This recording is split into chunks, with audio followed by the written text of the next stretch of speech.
Magandang tanghali sa inyo lahat mga kapap. So shout out sa inyo lahat. So ako ngayon ay dito na papasyal-pasyal mga kapap. So ito ako mga kapap sa harap ng Divisoria mga kapap sa amin. So sobrang init mga kapap. Yung motor ko nilagay ko sa pagdaan kasi nag-ride ako mga kapap.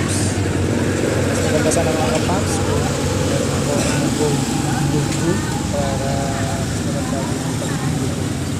So mga kapaps, medyo ano to yung cellphone ko, medyo luma na to.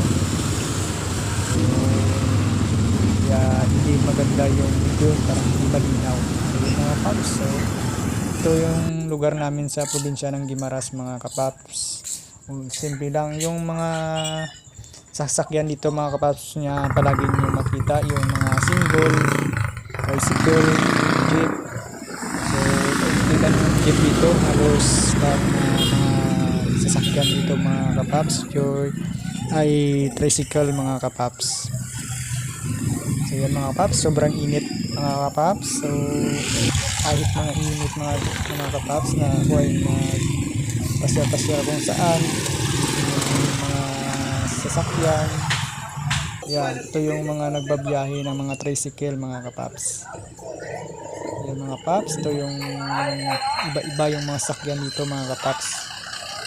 Yan, ito yung mga kulay ng tricycle dito sa amin, kulay yellow mga kapaps. Yan, puro lahat yan mga kapaps nagpapasahero. Kunti lang yung jeep dito na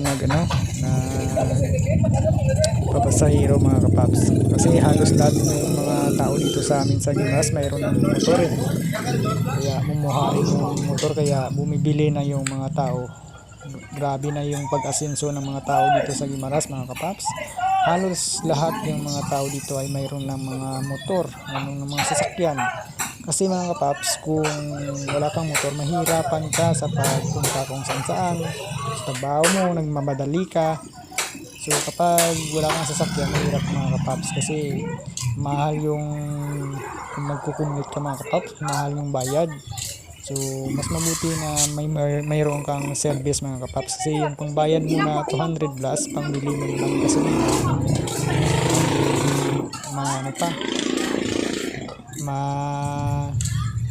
mahaba pa yung oras na pagbabiyahe mo, pwede ka pa ikot, pasyal-pasyal. So ayan mga kapaps, yan mga kapaps. So iba na ngayon sa una, kasi mga unang panahon mga kapaps, hindi dito kadami yung mga sakyan, hindi pa madami yung mga